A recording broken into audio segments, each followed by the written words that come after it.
Hello and welcome to this last lesson of Reading Tibetan.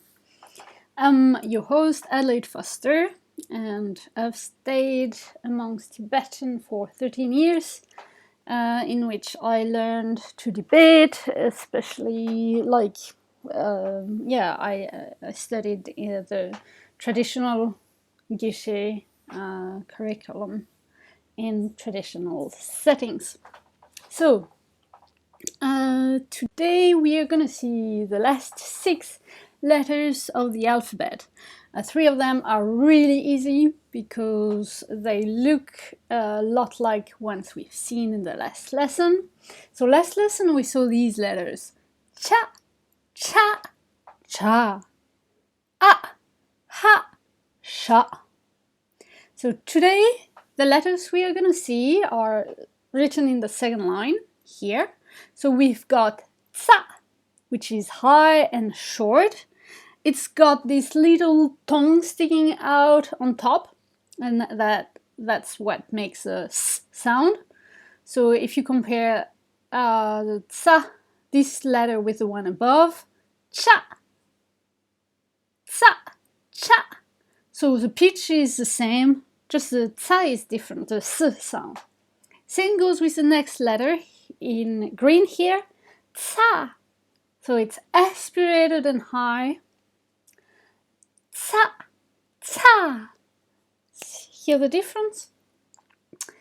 And then the third letter is low and aspirated, tsa. It's a bit like DZA, tsa. The 3 letters again, tsa, tsa, tsa. And then the 3 last letters for the Tibetan alphabet are nya. This one, if you've ever seen the 8 auspicious symbols of traditional Tibetan culture, they look a bit like, there's this symbol with 2 fish, and it's a bit like this symbol, this letter. And nya is also the word for fish. So have a look at it, try to find it in the 8 auspicious symbols and see if it helps you remember the shape of the letter. Nya. Then the next letter is za. So short and low, za. So it looks a bit like a ja inversed. So don't mix them up, I know it's hard. And then the last letter is wa. So wa is not very common. You basically have 2 or 3 words, I think, in the whole dictionary with this letter, wa. Because it's been replaced by another letter, we'll see, actually.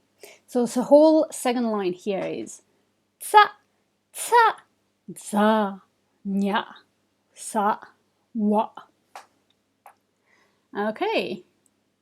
So here is the whole alphabet in the tones wheels.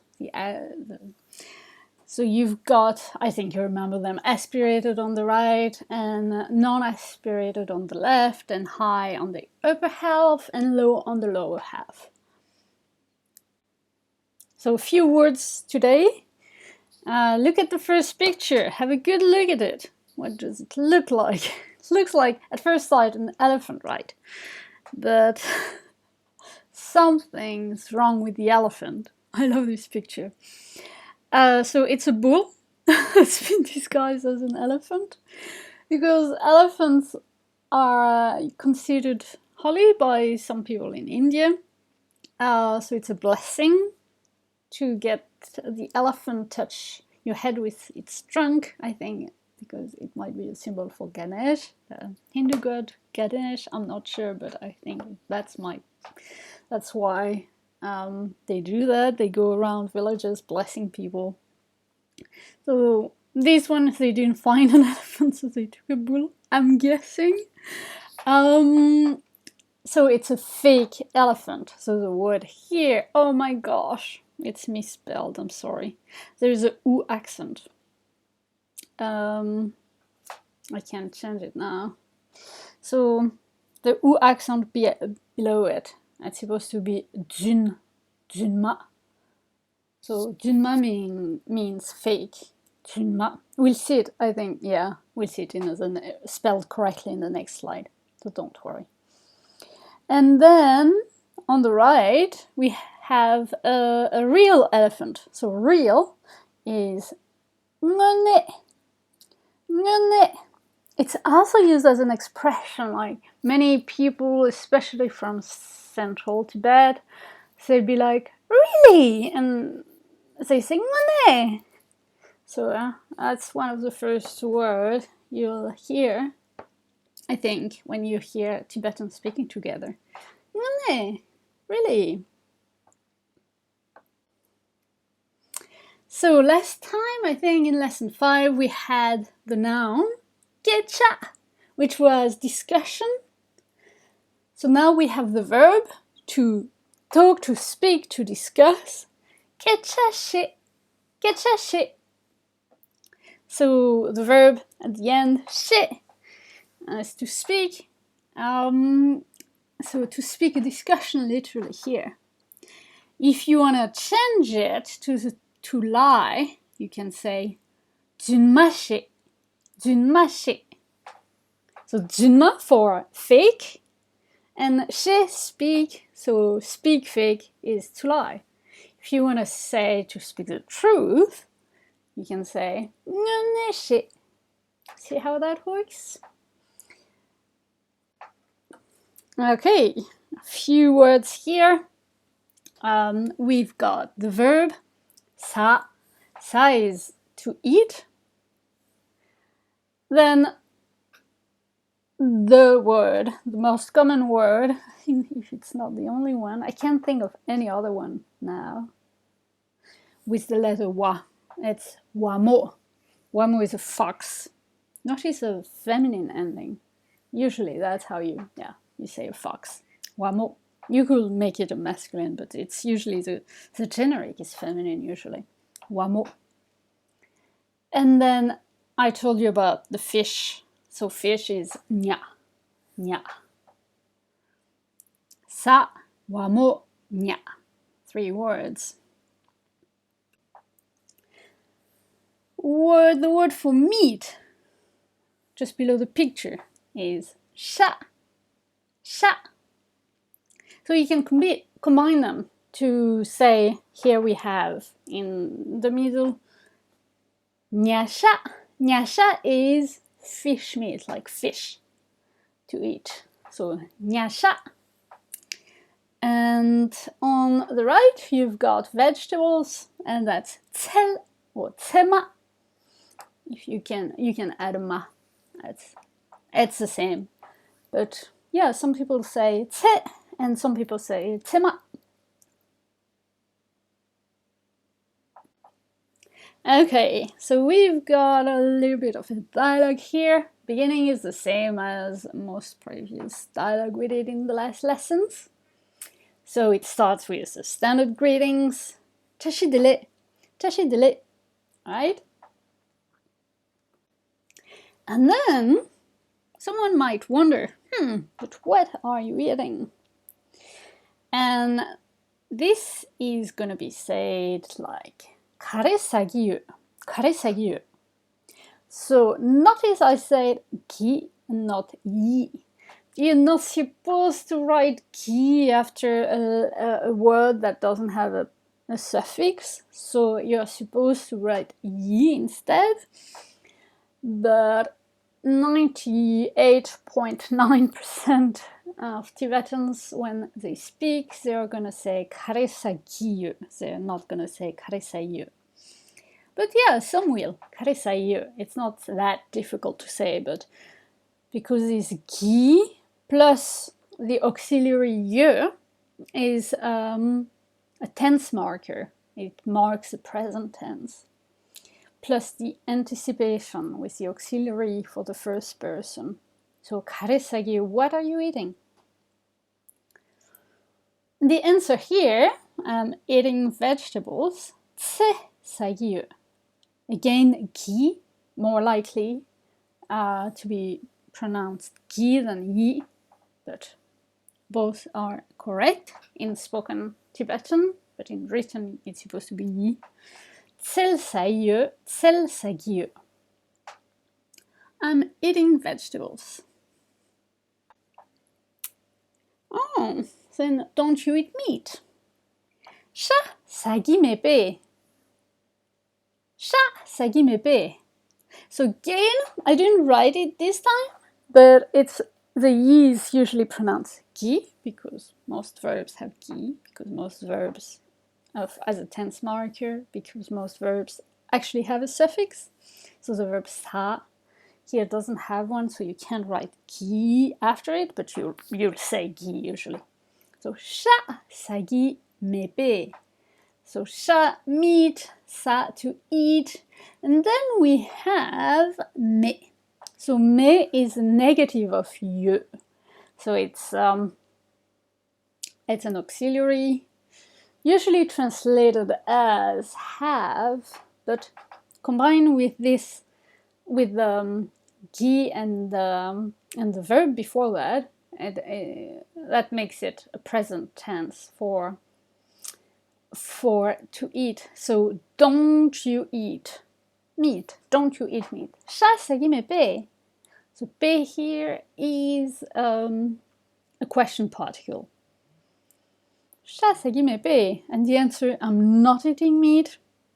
Sha sagi me. So notice the personal pronouns are not needed because me is first person by so it cancels the need of a personal pronoun. You could say na sha sagi me. I don't eat meat, but it's a bit redundant.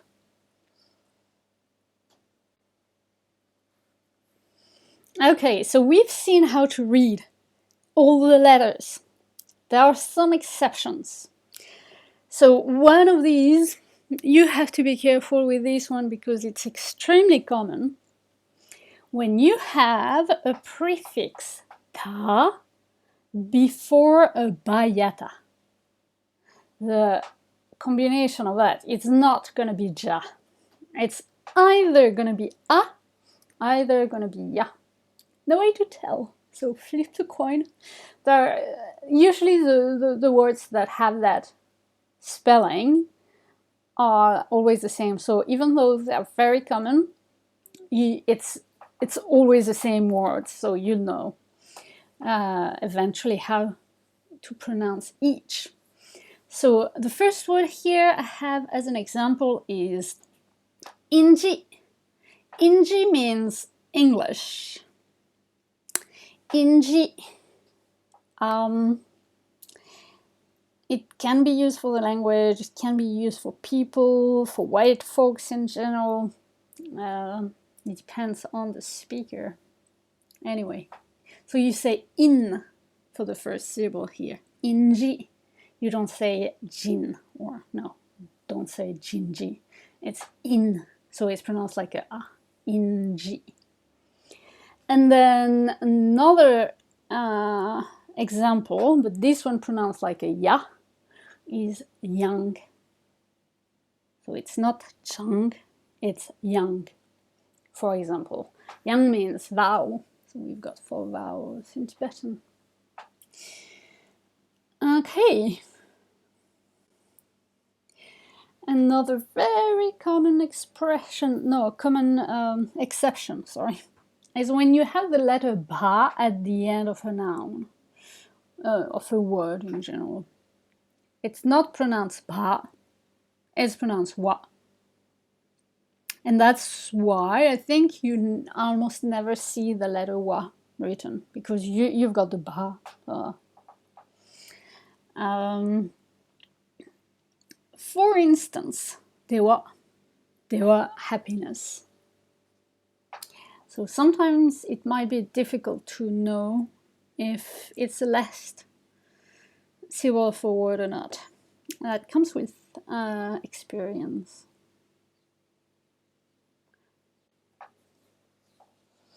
Okay, another exception. Remember, the letter below is the main letter. This one, this combination, I don't know what happened in history to make it sound like it, but instead of la, it's da. So salatada, if you want to spell it, salatada. And there is one word that's written with it that I can think of. No, there are other, but yeah, the most common one is the moon.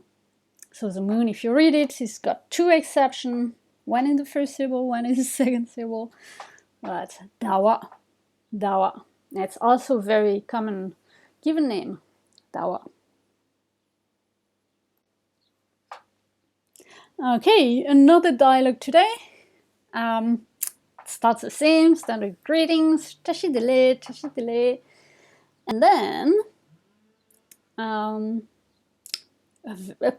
common question you could be asked from a Tibetan.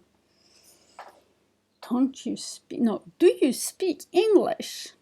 Injike gebgyupe. Also a question you can ask others, but you better not ask it if you want to improve your Tibetan. So, injike gebgyupe. Do you speak English? Inji, remember, was English. Ge is language. Gyap is a verbalizer, so it can mean anything. A bit, think about it like the verb get in English. It can have many meanings. So gyap is a bit like that. It's gonna make a verb of what's of the noun directly before it. So injike here is the noun, so English language. So it can be, yeah, what kind of verb could be associated with English language? Any language should be speak. So injike gyap is going to be speaking English. You can use she that we've seen previously, and you can use gyap. They mean the same in this context. So injike gyap ki yepe. So ye, first person pronoun. First person anticipation rule. And pe interrogation particle, question particle. Giye is present tense. So injike gyap giye pe. Do you speak English? A good answer to that, if you want to learn Tibetan, is to say injike gyap gime. Injike gyap gime. So me, the negative of you. I don't speak English.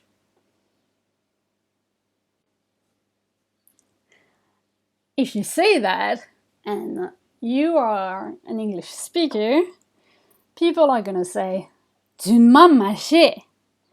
Dunma mache. So dunma was fake. Remember the elephant, the fake elephant? Dunma. And then ma, the second ma here is a negative. So dunma ma she is the verb to speak. So that's an exclamation, and it means don't lie, don't speak untruth or fake. So don't lie.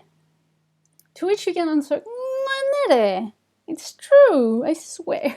No, it's true. Nganere. Pöke chikpo gyabgyu. Pöke chikpo gyabgyu. Pöke was Tibetan language. Chikpo means only. So chik is one. Chikpo means only. And gyap, again, verbalizer, it verbalizes here only Tibetan language, so it's speak. So pöke chikpo gyabgyu means I only speak Tibetan. You could have said as well, pöke chikpo shegyu. I only speak Tibetan, means the same. Yeah, so you've got it. You know how to read now. You've got the whole set of letters traditionally represented in a table such as this. That's the order, the traditional order. You can try to find how, especially the first 5 lines are ordered, if you remember the tones. Yeah. And then we've got something we haven't seen, but it's not a struggle to read. It's not a difficulty. So we have something that's called wazur. It's a wa on the side. I don't know. Yeah, it's exactly what it means, wazur. And it does nothing. It's totally not pronounced.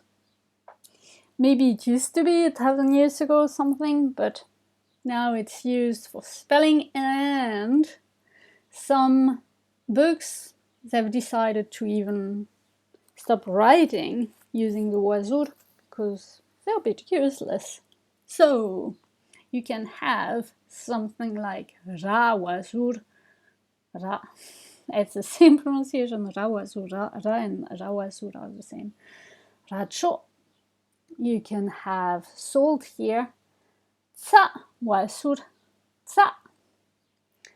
You can have the school, so lop, and then garata ja wasuja. Lop tra. That's it.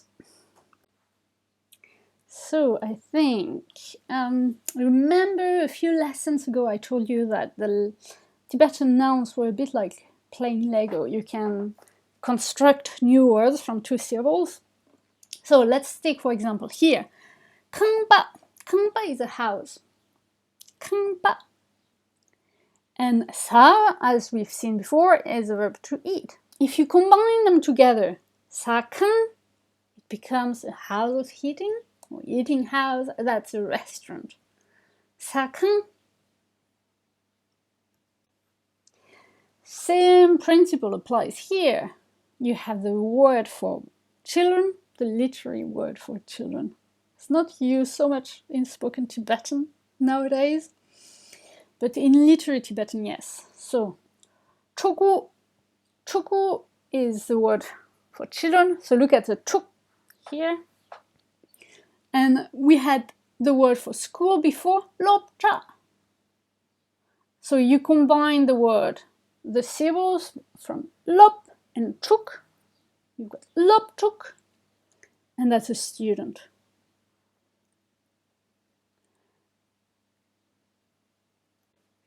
Okay, here is a video. I will put the link in the description of this video. I really advise, request you to listen to this video. It's got a very good accent. Real life children reading the alphabet and singing the alphabet, so listen to it a few times. It's pretty cute as well. Let's see a little bit of it.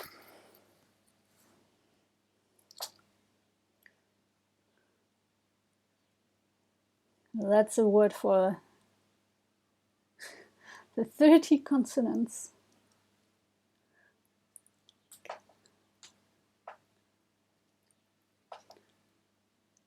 Okay. And so on. So also you've got the kids singing, and then you've got the teacher saying every letter. So yeah, listen to it, sing along if you can. Listen to it carefully first, and then sing along. Oh.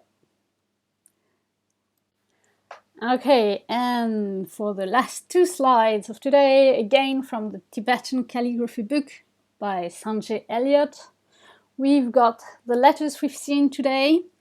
So the tsa, tsa, tsa, and wa, sa, nya. I hope you enjoyed today's lesson, and all the previous lessons. I will be posting other classes in the future. Just tell me if you have any wish what you want to learn, just write a comment below, and don't forget to subscribe and like this video. See you next time.